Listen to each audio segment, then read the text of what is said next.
So I'm Susan Borrell, as he mentioned, working for the Snorer and USAID, and we are so happy to bring Jim Warne back, who was on about a month ago, I believe, to continue the conversation around the ongoing employment challenges posed by COVID-19 and some of the new digital economic development strategies for virtual employment in Indian country. So without going into anything else, we want to welcome Jim, and I'll let you go ahead, Jim. Thanks for being here. All right. Well, thank you, Susan, and thank you, Jeff. I know what you're going through. We had our grandson starting first grade, and we were up on Hoopa Reservation actually for just over 3 weeks, and we got back to San Diego a few days ago. But that's another interesting, unique reality that we're all facing, particularly parents or grandparents that have their kids and having to work at home and having the background noise that Jeff is dealing with his young one going to school, and some of the realities that we are now facing. And people keep saying that when we get back to normal, we're not going to get back to what we had as a normal. This year is a historic year, 2020, in changing social, public health, a variety of perspectives, disability issues, underserved populations. All of these issues are at a forefront, which many of us working in the field of disability are seeing every day in some sort of capacity.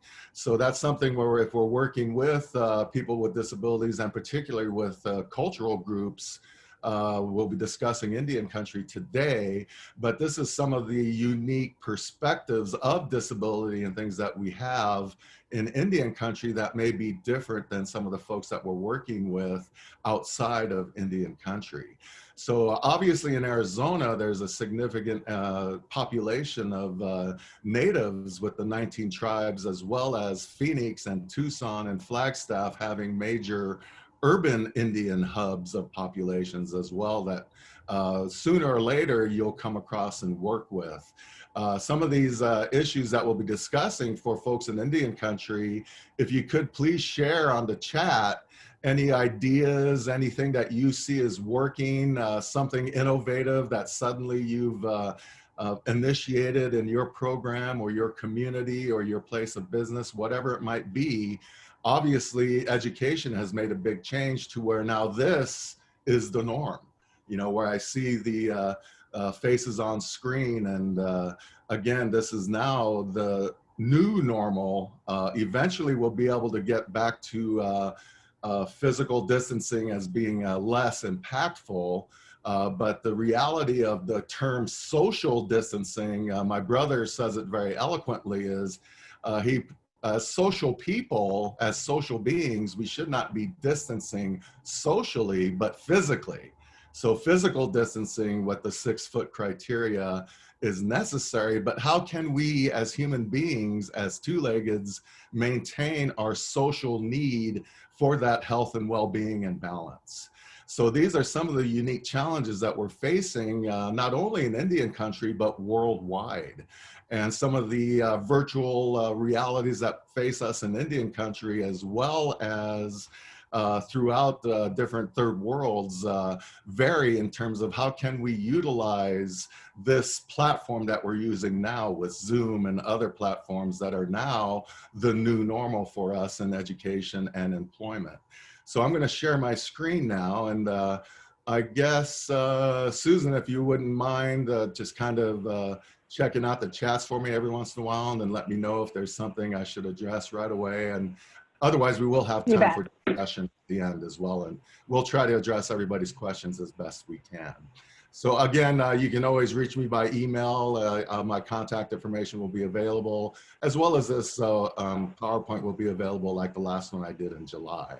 So I'll share my screen now. Excuse my messy desktop. Let's see here. Okay, is that working okay? A thumbs up? It is. Looks good. Yep. Wonderful. Okay, so here we are in a new normal in the world. We're discussing Indian country today and the pandemic issues that we're facing and the wide variety of issues and new realities that we're all going through. For an example, with our kids at home learning, nationally, we're seeing a national experiment with schools, K through 12 as well as universities, and there's varying levels of success. I taught at San Diego State for 22 years. They tried to open, but kids will be kids, and unfortunately they had to go back to distance learning only. Many other universities and schools are facing similar challenges because again, this pandemic is very unique, and the science world and the medical world and the academic world is trying to keep up with the new developments that we're facing with COVID and this pandemic. Again, I'm addressing some of these issues from my perspective as an Oglala Lakota, as well as someone that is a son of a person with a significant disability. Jim Sr., my dad, had MS, so he was a big influence in my choice to work in the world of disability. My mother from Pine Ridge, Oglala Lakota, taught us to do whatever we can for our people, make a difference. And both my brother and I have learned that way, and we're both in the world of academia doing the best we can to improve Indian country in whatever capacity that we can. Today, we're discussing the realities of COVID and pandemic. So what are some of those virtual realities that we're dealing with? There's obviously new challenges that we're dealing with, but how can we indeed be effective with some of the challenges that we face? Now, it's just a human reality. When change happens, we tend to notice the negative first. So instead of focusing on the negative, what are some of the positives as an outcome of the pandemic? And here, share your personal experience in terms of some of your unexpected positive outcomes from the pandemic. I always share that I work from home anyway, so I was already in the virtual world of employment, but I'm usually on the road, 4 months a year doing presentations or working with various universities or tribal nations. So my world of work has changed significantly because I have not been in an airplane since February. And I'm usually on the road, significantly flying all over the world, doing whatever. So the pandemic has impacted me by staying home even more. And then my wife being home with me, we found out that we still love each other, which is a bonus. Unfortunately, some of the realities is some of the social issues of the pandemic is producing, with isolation, with having to be with your family at all times, the challenges of our little ones, our kids, every day, 24/7, when we used to have school or daycare as an option, we do not have that right now in a temporary status. So what are we doing to address some of those issues, as well as get used to our new normal? So again, the virtual employment is a new reality, and that's impacted my business as a consultant and an educator as well. So for Indian country, this is actually kind of a new opportunity for when Indian country was kind of left out of the virtual world. Many of the access to digital platforms are more available now to Indian country. By no means is it equal to cities or other areas, but it is improving. I think I mentioned last time, I know where in Hoopa Reservation, my wife's reservation, and Pine Ridge back home, there's a couple of areas where you can pull off the road where you'll have good service for a meeting. So I've done many meetings on my cell phone, parked on the side of a BIA highway somewhere, so I could have internet connection. Fortunately, that's improving, but there's obviously need for improvement in Indian country. So what of our perspectives as tribal members? When we don't have access to internet, that's challenging. I know back in Hoopa, I worked there for 3 weeks, and I literally had my hotspot hanging off the roof because I could get 2 bars from there, and that was the only place I could get 2 bars in order to work. So again, those challenges are there, but what can we do to find out what those spots are so that all of our tribal members can have access to the internet and the digital world?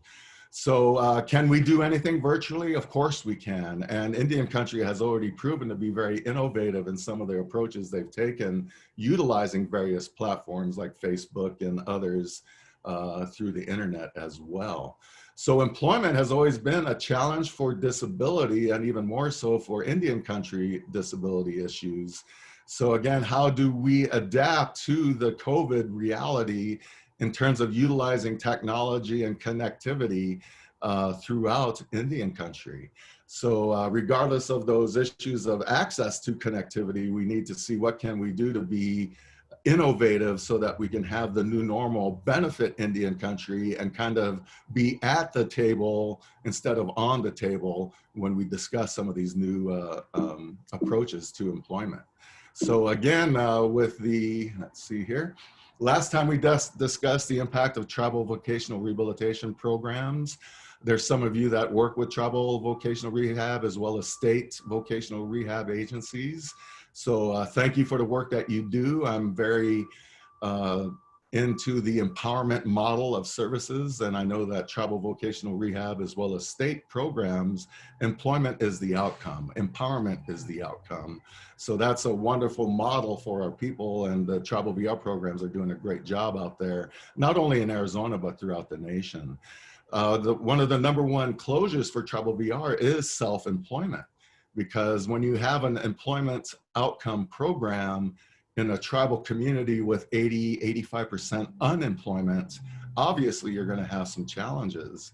But tribal VR has already been innovative for decades now, creating self-employment, business deployment, development, as well as addressing economic needs of the community.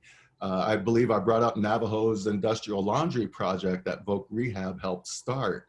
So when we are doing assessments of our community and we want to find out where are the tribal dollars going to outside communities, non-Indian communities, and can we indeed develop a business or a self-employment consultant to do that work for us and keep the money in our community so that that economic development will continue to build. We discussed the virtual trading post, thinking outside the circle, if you may recall. But the virtual trading post is something I've been pitching for, oh geez, many, many years. And I'd love to see tribal VR be the conduit to maybe have a half-dozen tribal VR programs partner and develop a virtual trading post that could sell art and other items from Indian country worldwide. We're very big in Germany, throughout Italy, Japan, many countries throughout Europe and Asia really enjoy and appreciate Indian culture. So why not utilize that interest as a business opportunity for our people? So many of you may be already aware of the social distance powwow. That's something on Facebook that's been really cool to see. In terms of, even though we have to be socially distanced, we are able to get together socially through virtual platforms like Facebook. So again, that's another way to get connected, and now that's grown. I'm going to show a slide on that here in a minute. We discussed filming. I'm a filmmaker, so I brought this up as an example for maybe our transition youth kids to be young filmmakers. They all have, not all, but many people have cell phones, and many of those have cameras. So why not make a short film? I've made a short film entirely on my cell phone, and somebody won an Academy Award with a movie made on an iPhone. So there's another element where educational institutions, particularly now with the racial climate in America, are eager to get information from different cultural groups. And wouldn't it be wonderful to have a group of elders representing dozens of tribes throughout the nation, sharing some of the stories and history from our perspective so that our kids throughout America could learn from us versus some of those books that we have out there that are not too accurate. So again, educational challenges. Oh, I'm sorry. Oh, very quickly, Jim. I don't know if you are going to get into this further, but one of the questions, and I know you talked a little bit about it, but one of the only questions so far is how do you do a social distance powwow? And you might be getting into that next slide, but I just wanted to throw that out there while you're on this. Okay. Perfect segue. So good. And I really like it because it's a wonderful way to be connected, because usually I've been to a dozen powwows already, but I've been to none. So many of us are missing that social connection, that cultural connection, hearing the drum, the heartbeat of Mother Earth, getting together with friends and family. All of that is now missing, not only in Indian country, but for other cultural groups as well. So zoom, zoom, zoom, here we are. That's the new reality. I've presented to the FCC in the past. I've presented to a variety of federal agencies over the years addressing Indian country needs, and as well as sovereignty and the Congress's responsibility to work with Indian country and our tribal nations. So FCC is slowly getting better addressing access to virtual platforms. I remember 10 years ago when you'd see the commercial of the American map of all the places that this cell phone company served. I did a comparison to a national map of Indian country, and all those blank spots were mostly Indian reservations. It's now improving, so now we have an opportunity to utilize this new platform in terms of virtual employment that all of us are now having to deal with in some capacity. So hopefully, again, I'm putting up FCC. They are responsible to be inclusive of Indian country. So make sure the Native Nations Communications Task Force is aware of the needs of your community to make sure that we have access to those platforms. The current pandemic that we're dealing with, obviously, it's shown a bright light on underserved populations. So we've always known that we were underserved in many capacities, but now as a result of the pandemic, where the world is seeing those discrepancies with the underserved populations. So again, Navajo Nation, and back in May, became the epicenter of the world and has reached that on a couple more occasions since May. So other tribal nations are getting hit as well. Back home, we have our checkpoints. We're wanting to make sure we protect our elders. I just came from Hoopa, my wife's res, where they have highway signs. And again, this is my wife's sign going into Hoopa.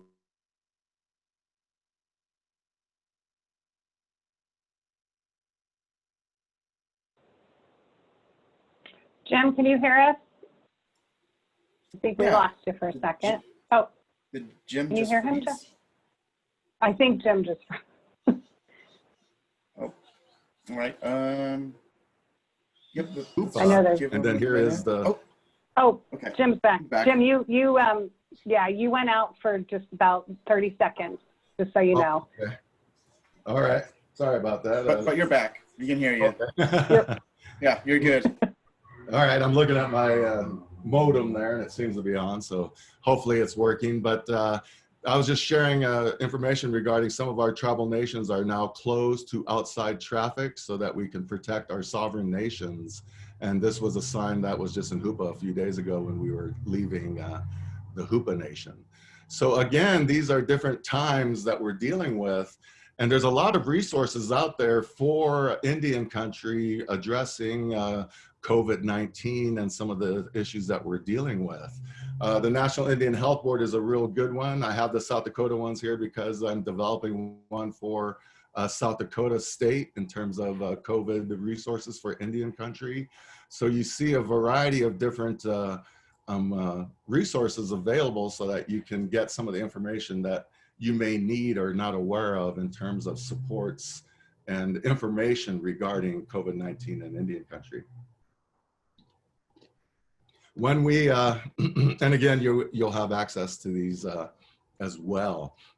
So the National Indian Health Board actually has a team, and that's their contact information. And under the CARES Act, I believe it was nearly $9 billion was set aside for Indian country, of which not all of it has been allocated.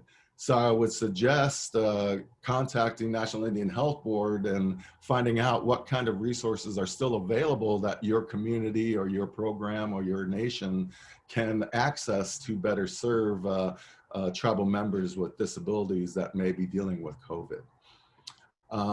I shared this last time, equality and equity. We want to make sure that somehow Even the pandemic has become an equality equity issue. So again, let's hope that this is no longer, as I said last time, let's hope we don't have a fence anymore to where it's truly inclusion for everybody. Underserved populations, again, this is from the New York Times. It just identified some of the things I've been saying and many of us are aware of in Indian country, that we are getting hit particularly hard by the pandemic. So that's a horrible reality that we're dealing with. I personally know of 5 people that have passed away from COVID, 4 from Indian country and 1 Hispanic person that has died. So it's a horrible reality that we're dealing with. And I know many of you out there are dealing with the same realities in Indian country regarding this. So New Mexico, nearly 40% of the cases are native with only 9% of the population.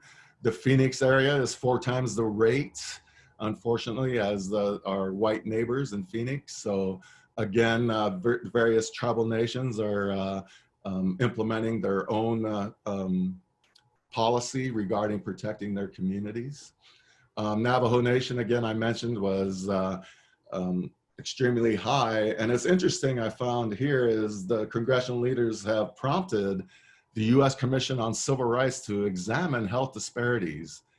We've known this for decades, but now as a result of COVID, it is now a national news. So why we need civil rights for a pandemic is just an indicator that we need to grow more as a society in terms of inclusion, of disability, of culture, and of healthcare, and making sure everybody has that access.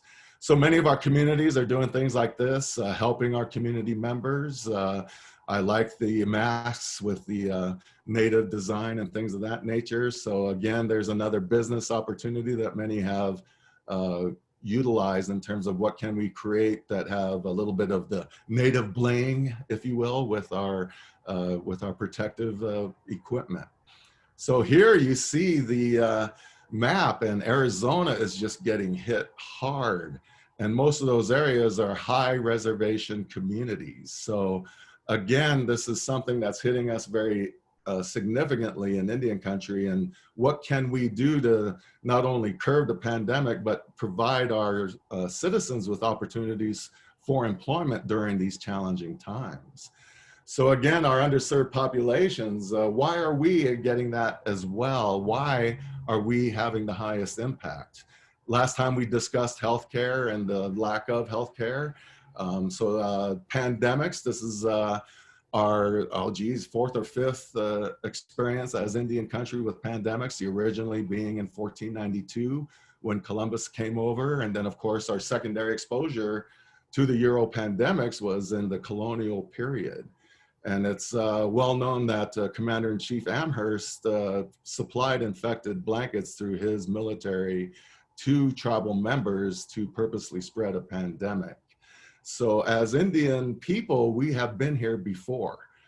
We know that pandemics can be either used negatively or we can manage them and try to have as best a positive outcome as we can with a horrible pandemic that we're facing today. So here are some of the unfortunate realities of history and Indian country and pandemics that were purposely done during the colonial period. And unfortunately, many of us lost our lives as a result of those purposeful pandemics. And now here we are today with this pandemic. And unfortunately, we are facing those same rates. Any questions or anything from the chat room that I should address? I know I'm going to get to the social powwow here in a minute, but let me know and I'll continue. Yeah, we're good. Okay. So again, the death rate, this is South Dakota, but it's similar in Arizona as well and throughout the nation. Why am I, as a Native man, as an Oglala Lakota man, statistically supposed to be dying soon? Unfortunately, that's a reality that we have in death rates, not only in South Dakota, but throughout the nation. And again, those are issues of healthcare. I shared this last time that the Indian Health Service is funded at the lowest end when you do comparative analysis between Medicare, veterans, Medicaid, and even the Bureau of Prisons. Our prisoners are getting double the healthcare as our Indian Health Service. So here, the disability rate. So again, another unfortunate reality is we have the highest disability rates than any other group in the nation. So how are we dealing with the pandemic outcomes with disability? We know that many disabilities are those pre-existing conditions that are compromising and exacerbating the COVID reality that we're dealing with. So again, we're doing the best we can with some of the things that we're dealing with, but these are definitely challenges that we have today. So what are we going to do with these new challenges in terms of economic development? So we're facing extreme poverty in many cases. I know back home on Pine Ridge, it's 85% unemployment. That's been even exacerbated as a result of the pandemic. So again, most reservations are isolated in several miles, hundreds of miles in many cases from any services, as well as employment. And oops, sorry about that.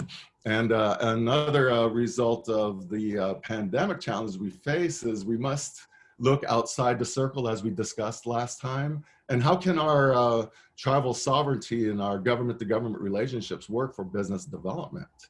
So many of you may be aware of the social distance powwow. So again, put on the chats if you just put up a thumbs up or something if you have seen this Facebook. There's almost 207,000 members as of yesterday. And so when you think of this, this is a great opportunity to see wonderful examples of dance, of culture, people wanting to showcase their talents. And we can't do it physically together, but we still can be social in terms of using digital platforms. Now, as a result of this platform, many people started, as we know, most of our powwows have artists and the vendors selling their art and other services. So now the Facebook developed a social distance powwow marketplace. So here's why I would suggest, like for Tribal Voc Rehab, some of their consumers that may have the need to start a business and utilize their artistic abilities, they could do this worldwide now. Not only on the social distance marketplace with 17,000 members, but on other areas, of course, like eBay and Amazon, where native art is starting to appear more and more as a result of the new digital reality of employment that we're facing. So check these out. I kind of like this one here. It's on their Facebook cover page, but you see Baby Yoda there on native, what do they call them? Scrolls of old names and things that the government wrote out. So this is cool. I've always thought that the Jedis were Native American anyway, originally. So that's my little Star Wars pitch. Question? Jim, just real quick, just had a couple questions. One from Eva. Where can the disability rates be found? And then another question related to that is from Elizabeth.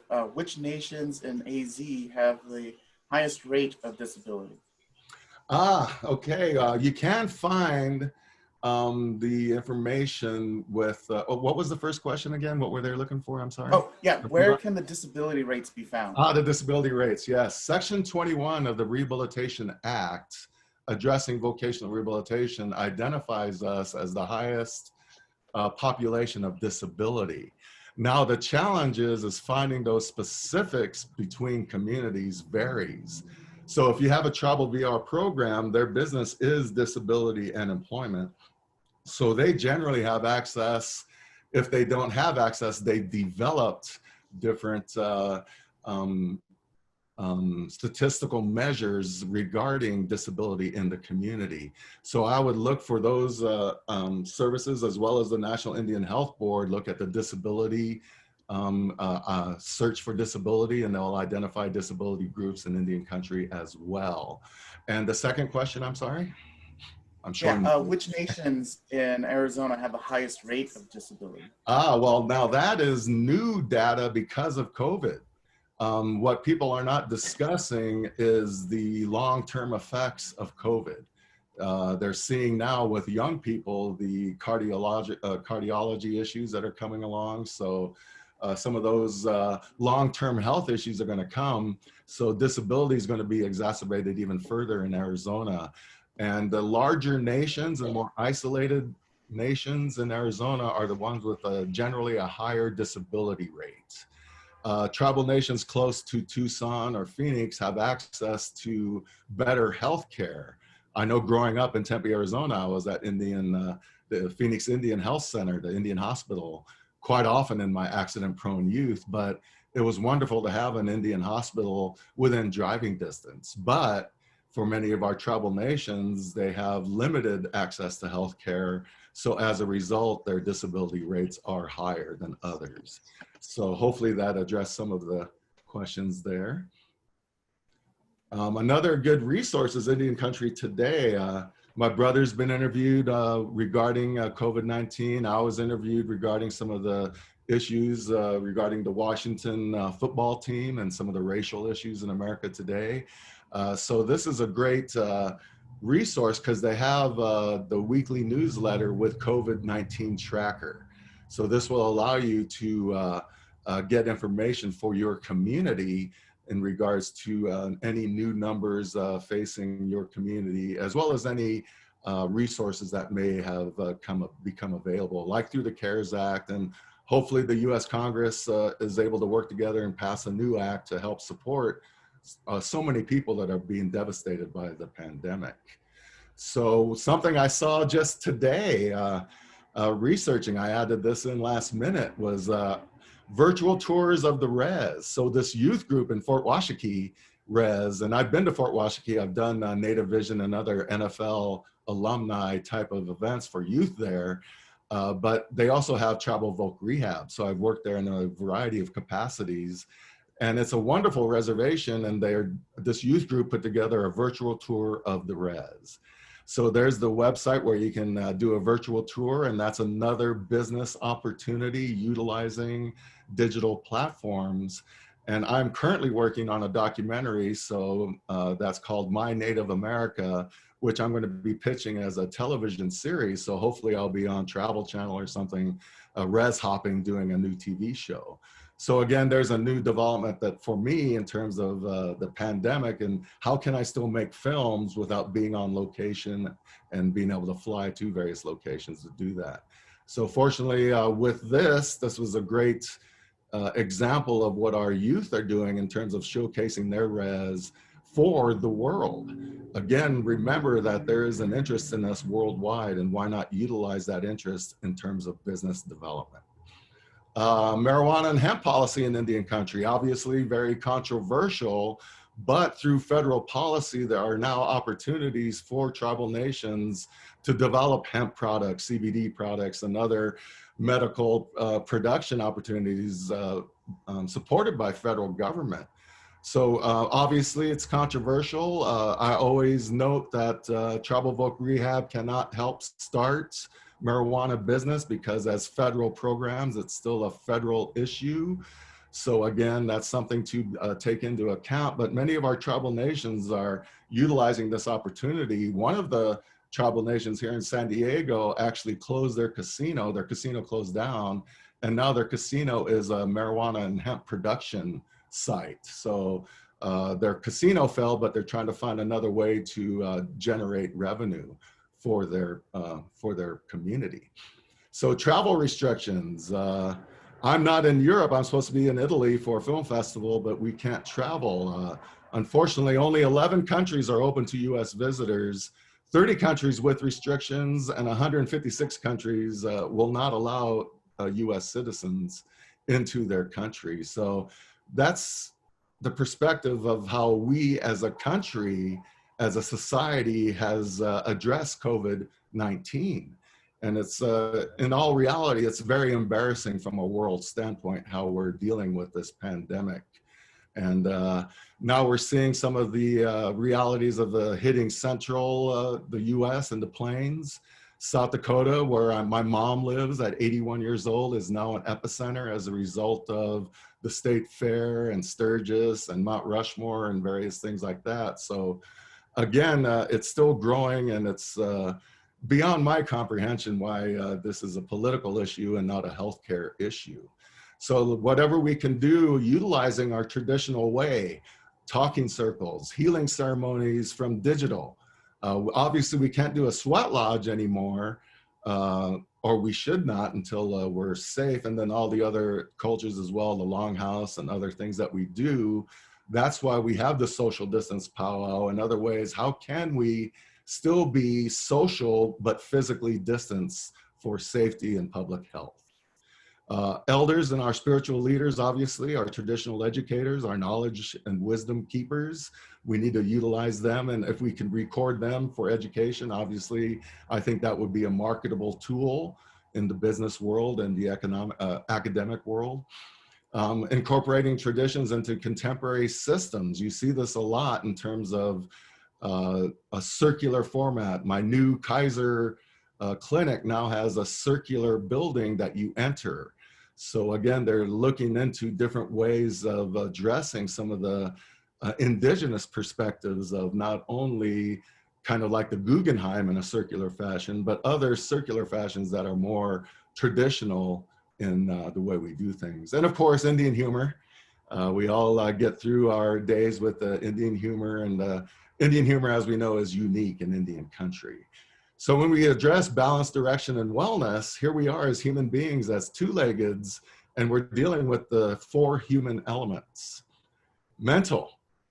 So when you think of educational level and background, the cognitive capacities that we all have as human beings with the synapse in our brains, our communication skills, academic goals, interests, and our worldview, of course. I'm always going to have a Lakota worldview regarding what I do in terms of work and family. Our spiritual connections vary as well. So again, how does this impact our balance so that we can be balanced in the world of work? So not only is it these elements, now I put in emojis because now I think many people are more comfortable saying I love you with an emoji than actually saying the words. So again, we can't let technology take over our emotions. It's a wonderful tool to share because it's nice to know that people are thinking about you and all that on Facebook and other platforms. But let's remember that the human element is still first and foremost, and that the technology is a tool not only for employment, but for communication and social interaction. And then ultimately our physicality. These folks here are powwow dancers, so they're in great shape. They're addressing their physicality through exercise, through a spiritual ceremony, whatever your recreations and hobbies may be. And the physical world is also material wealth, which is the outcome of employment in many cases. So again, the employment world is represented in this the 4 elements, the human elements. So can we be employable without having this balance? In my opinion, we need to have that indigenous knowledge so that we utilize it for our future. We cannot forget what we already know in terms of the directions when we think of one dimension, and then our different spiritualities, mental, physical, emotional that we discussed, but the values, decisions, actions, and reactions. And this part of the medicine wheel, I feel, is not being utilized in modern medicine, and in particular with the pandemic, because we see some of our values are impacting the pandemic. Some of our decisions throughout the United States is obviously impacting our actions, and either wearing a mask or not wearing a mask, or trying to do what we can for public health. And then of course the reactions have been varying from different groups of people. So our beliefs, attitudes, activities, and feelings, all these elements are connected through the circle. So when we have these elements, and these are the 7 rights of the Oglala, so we have the up, down with honor and respect, within humility, and then those are the 7 rights all together, balanced within the wheel. Many of our tribal nations, like in Arizona, the man in the maze, they're also circular in philosophy. So we need to consider those elements when we are addressing healthcare and addressing challenges in Indian country and what we have to deal with today that's impacting us personally. We're approaching 200,000 deaths. I think we need a worldwide healing utilizing our culture, whatever it may be. But as Chief Seattle said, humankind is not woven the web of life. We are but one thread within it. Whatever we do to the web, we do to ourselves. All things are bound together, all things connect. So when you think of that, where is he coming from?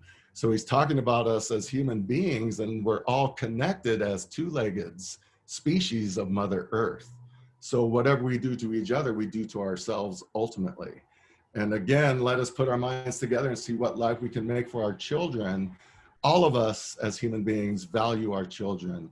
All of us want a better world for our children. And the seventh generation philosophy that we initiated, and what I live by, and what I've been taught by our spiritual leaders, is think 7 generations behind. Are you representing your family and your ancestors in a good way 7 generations ago, as well as thinking 7 generations ahead? So where will we be with our actions today in 7 generations? Will our actions today impact not only our children, our grandchildren, but the generations that we will never see in this physical world? So again, think globally, think more of a worldview for our future generations. And that's why we're all in it together. Many of us work in these programs because we want to make an impact for the future of our children and our people. So I appreciate your time today, and I think we have some time for some questions and answers. So I'll stop my share here. I think I stopped it. Is my screen off, Jeff? Yes, it is. Oh, good. Okay. Any questions that I missed? I'll turn on my chats and see if I can keep up here as well. I didn't see any more questions, Jim, but there are lots of comments if you want to. Oh, we do have a question. Do you want to read it, Jeff, or do you want to read it, Jim, or do you want us to read it out loud too, from Vanessa? Pardon me while I put on my eyeballs. Oh, yeah, actually, no, and you're fine. We have a couple, actually. One is asking if we have any information on the Alaska pipeline. Yeah. I don't know if you want to talk about that. Well, the pipeline is big, not only in Alaska, but in the Dakotas. Obviously, with Standing Rock, that got worldwide attention. And now the Supreme Court has halted oil production, so the pipeline is not flowing. From what I understand, they may be breaking the law, I'm not sure.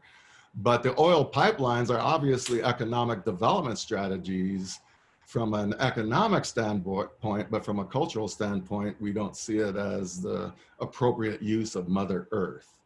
So my answer usually is, if we need fossil fuels for whatever thing we have, what businesses can we start that are actually have funding available to start businesses in green energy? Many of our tribal nations have now those windmills. So there's one in San Diego, one of the tribes has a bunch of windmills, and their whole tribe is completely, their casino as well, powered by wind.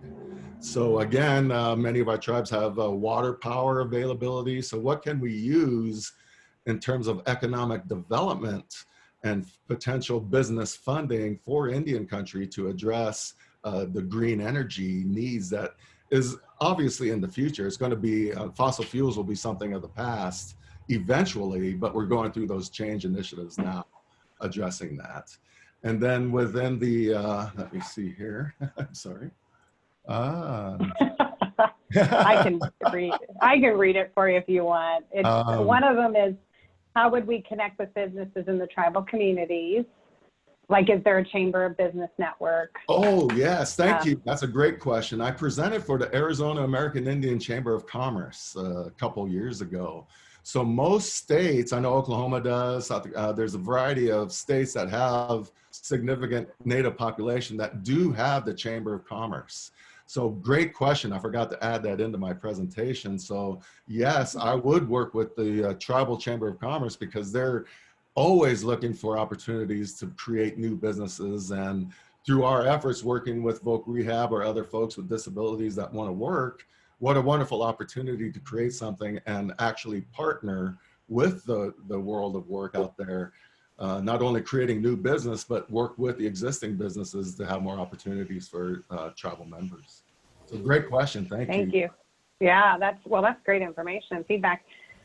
What areas besides some of the arts is a question that you see for good employment for Native Americans, especially those who are disabled? I don't know. Our transition age, because I think all of us in my age group always wish there was a teenager around when we have a technical issue. My grandson was running YouTube and his tablet before he could even say a word. So it is the new reality, is this screen and this digital platform, and it's just their natural language, the young generation. So in terms of transition, they are the ones like those kids at Fort Washakie doing the virtual driving tour of their res is now available to the world.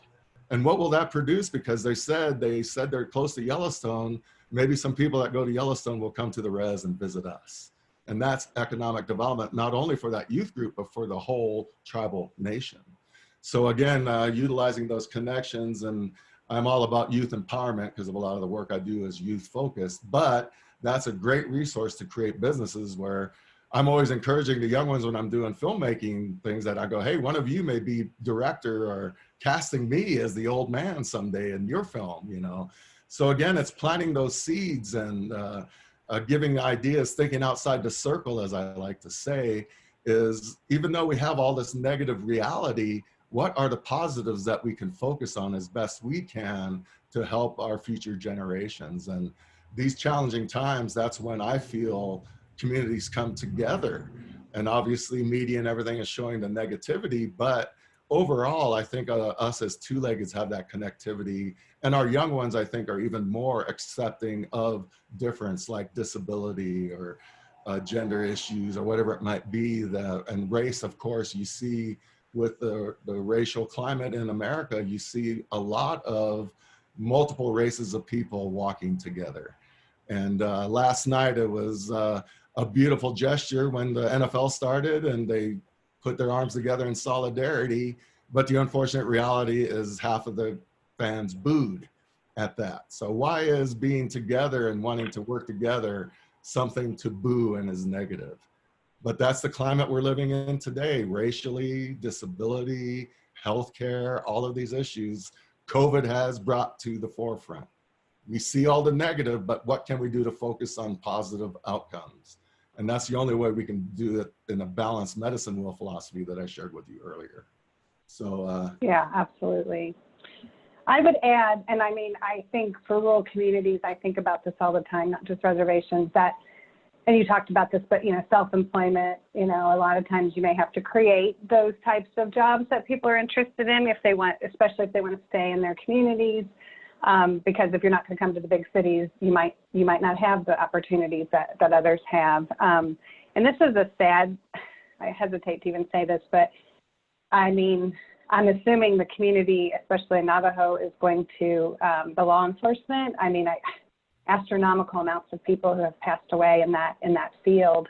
Yes. I'm imagining that there's going to be a big need. I don't know what the capacity is up there, but I feel like I've just heard recently it was over 100 you know, law enforcement agents that have lost their lives. And so that's very timely. It's not something typical probably at all, but yeah, I just wanted to add those pieces because I'm sure there'll be a shortage that's at some point, probably soon. Oh, I'm sorry. Yeah. That's obviously a negative outcome of COVID. And it's a horrible reality of loss of human life. And I mean, with 200,000 people dead almost, think of the multitude of family members, millions of people impacted, and it's just going to grow. So unfortunately, the death rates in Indian country are high. So the economic reality is suddenly there are going to be more jobs available. So that's kind of a gruesome way of looking at it, but that's another reality of the outcome of a pandemic. And unfortunately, we Native people are facing the death rates at higher rates than other cultures. So the reality is we're losing a lot of our tribal leaders. And as I said, I know 4 people in Indian country that have passed by COVID, and I'm going to keep getting those calls, unfortunately. And that just means we have work to do to fill in those gaps, whatever they were doing for their communities, for their families. What can we do to carry on their spirit in a good way, thinking of future generations? And we had another question quickly come in. Any suggestions where we can find workshops or webinars specifically for transitioning Indigenous youth speaking on disabilities and employment needs? Well, we're going to be doing more with the Sonoran Center as well through the transition grant. We've been discussing some things that we'll be developing for our youth with disabilities in Indian countries, what my focus will be with the team.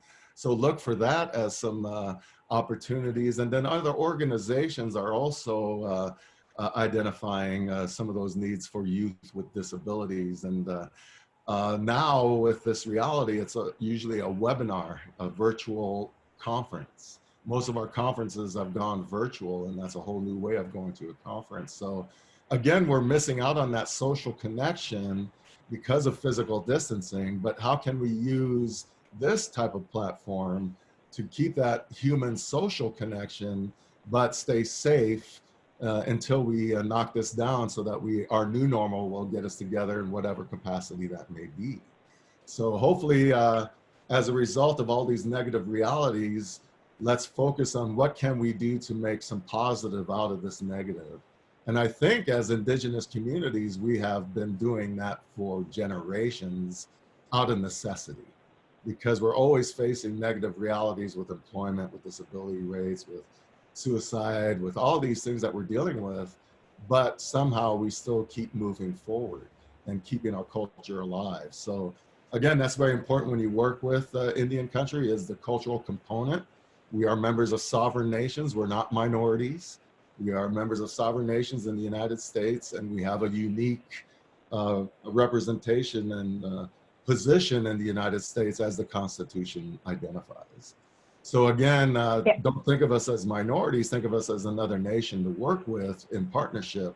And there happens to be 19 nations in Arizona to partner with and work with. And the majority of those nations are dealing with disability and COVID issues now. So we need more of those first responders out there and getting that training. And we just need more first responders from not only Indian country, but from all quote unquote minority groups out there, because so many underserved populations are impacted negatively. It would be nice to have more folks from our culture being those service providers as well. And thank you, Suzanne. Hello, I appreciate you. I was going to add Diversibility Incorporated. Arizona Youth Leadership Forum is doing a lot of work around youth empowerment of all disabilities and all backgrounds and races. And as Jim mentioned, our Sonoran Youth Set is also doing a lot with, we've got multiple projects coming and happening right now, as well as our current pre-employment transition out of Oak Rehab, that service, our current providers in Arizona that are providing multiple level of youth services. That's their entire mission, is 14 to 22-year-olds, and we have a project with that as well. So reach out to us after this, because we're running out of time. But in the last 3 minutes, I don't know if there's anyone on from Tribal VR or Kristen. We always give the leaders this option to add anything that might be helpful for the audience. If you guys wanted to add anything else, or if anyone else has any other questions. While those questions are coming in, I just wanted to include Native Wellness Institute has a power hour on Facebook. So they have various Native presenters on various things, ranging from traditional cooking to COVID. So that's another resource. And the Native Learning Center in Seminole Country in Florida is another resource, and they have webinars and other things addressing Indian country. And those are two organizations that I've worked with in the past, and they have quality resources for you available as well. Thanks, Jim. Kristen, were you gonna jump in? Oh, I was just going to say, thank you, Jim. I appreciate the information. Is really interesting. I'm going to go have to check out that Facebook site for the virtual powwow. That looked pretty cool. And just, again, to encourage the coordination and collaboration between tribal VR and state VR, as we're all trying to figure out how to provide services the best way possible in this new environment. Because as you said, Jim, I don't think we're going to get back to a normal. And so what is it that we need to do to be innovative and creative and still support the individuals that we all want to serve? So just encourage that ongoing collaboration and creativity and innovation too. And that's, I think, really some of the exciting things that are coming out of this. You've mentioned a lot of different opportunities that may not have presented themselves in the absence of this pandemic. So encourage the good work out there, and thank you. For those that don't know, and I should have introduced her properly, but that Kristen Mackey is the Rehab Service Administrator for Voc Rehab. So thank you, Kristen, for adding that. And Jim, did you want to say anything else before we wrap up? Well, again, it's our state partners. All tribal VR and states must partner. So it's kind of a forced partnership in terms of policy, but the outcome has been a wonderful benefit because the states have more resources. So you can work with one individual from Indian country, and the state and the tribe can get credit with the federal reporting in terms of providing those services. So whenever you can, try to share a case to increase expertise and opportunities and resources for those folks. And again, it's a pleasure working with you. All of you are making a difference for future generations. So you're representing your past generations in a good way. And speaking of generations, I'll do a shameless plug if you don't mind. But my DVD is out on Amazon, or not the DVD, but you can rent the film, 7th Generation. And I'm actually supposed to be in Europe right now for film festivals. We're up for 8 more nominations. We've won 20 awards throughout the world. And it's wonderful that my 7th Generation teachings is getting attention in the world of film. And so look for more things from my production company addressing culture and things. So give me 5 stars on Amazon. You don't even have to watch it. I'm trying to get Netflix, HBO. So thank you, everybody. And remember, never discount the work that you do. You're making a difference. So from a tribal perspective, you're representing your ancestors in a good way. And I thank you personally. And yeah, and we appreciate you all being here. And Jim, it's an honor to always have you in our presence and helping us help Arizona. And lots of chat saying congratulations and thank you. You all have a great weekend, and hopefully we'll see you on the next one. Take good care. Oh, wonderful. Palami Awashte. Have a good day, everybody.